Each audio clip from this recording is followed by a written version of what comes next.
Have you ever wondered why you keep starting over? Why every new beginning feels like the last one?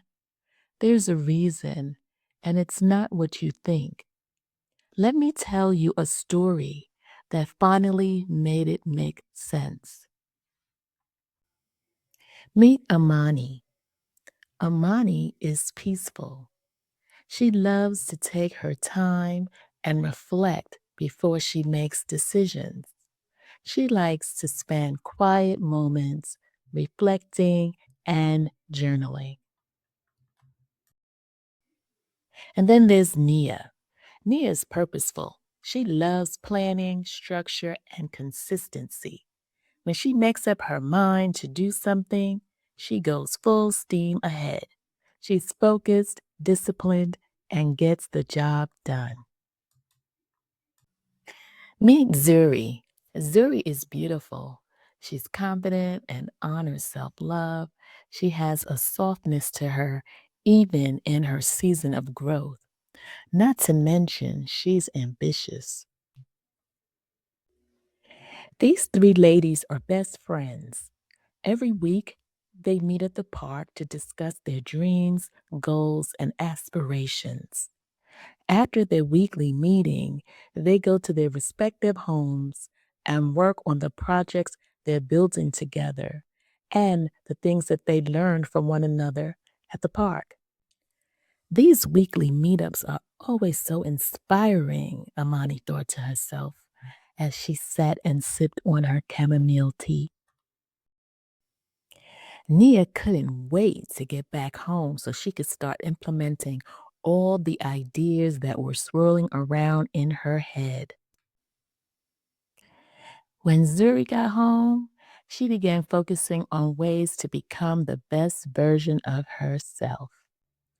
Although these three women looked happy on the surface, something was brewing underneath all the smiles and positivity. As they continued to focus on their goals, dreams, and aspirations, a thought crossed Armani's mind. She remembered what Zuri said. She thought Zuri was being a bit harsh on her when she said, Amani, you're moving too slow. And why are you always so cautious? Amani didn't voice her opinion at the time, but it felt like a put down or a dig to her. And on top of it, Nia agreed with Zuri, saying, Amani, that's true. You're always the last one to complete your part of the project. Although Amani loved her friendship with Zuri and Nia, she wasn't feeling too good about the pressure her friends were placing on her. As Nia and Zuri are chatting, waiting for Amani to join the next meetup, Amani is a no show. Zuri asks Nia if Amani called her to cancel, and Nia says she hadn't heard from Amani since the last meeting. Nia said, I hope she's doing okay. Well, Zuri said, let's give her a few more minutes.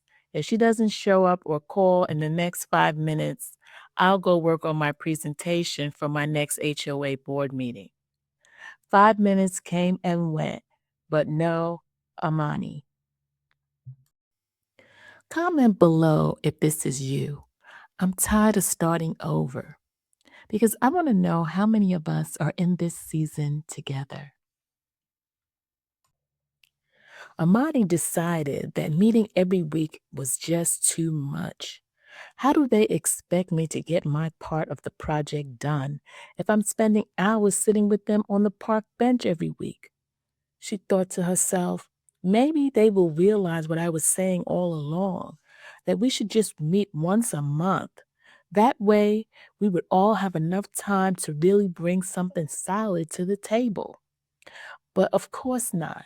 Zuri has this big vision, and Nia thinks she can solve everything with her magic wand. When Nia gets back to her office, she calls Amani to find out why she didn't attend the meetup. Amani gave some lame excuse that she wasn't feeling well, but Nia knew better.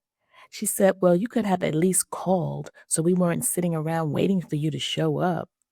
Amani apologized and said she would be at the next meeting, and then they hung up. The following week, they all sit in their usual spot on the park bench.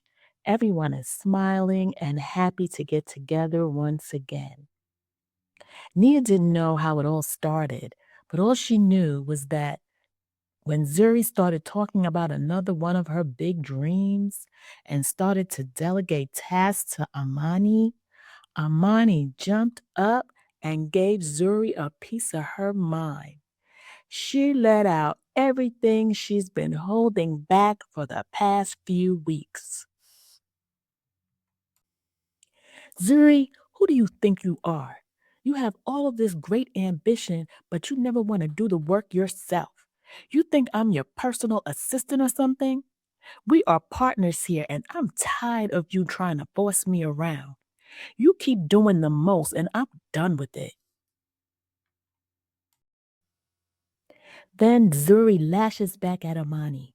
Don't blame me because I have big dreams and you think small. All you do is meditate, but you're too scared to take any risk. That's why we can't get this project off the ground. Nia saw the steam about to come out of Amani's ears. She jumped up and tried to separate the two ladies. Now, listen, y'all. We didn't come here for this. So just calm down. Amani said, absolutely not. I had enough of Zuri pointing her finger at me like I'm the problem.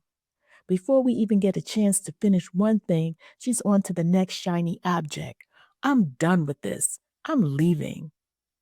As Amani storms off, Nia calls after her. Wait, Amani, wait. We have to resolve this. Don't leave. But Amani continues to walk away.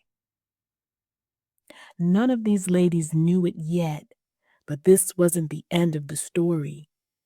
It was just the beginning of the unraveling. Many people struggle with executing their dreams, not because they lack motivation, discipline, or clarity. It's because they're in a repetitive cycle where they rethink, redecide, and restart everything. If you're ready to stop repeating the same cycle and finally step into the version of you that moves forward, not backward, I'd love to support you. Check the link in the description for clarity tools and next chapter resources. Until next time, I'm Monica Renee. Peace and love.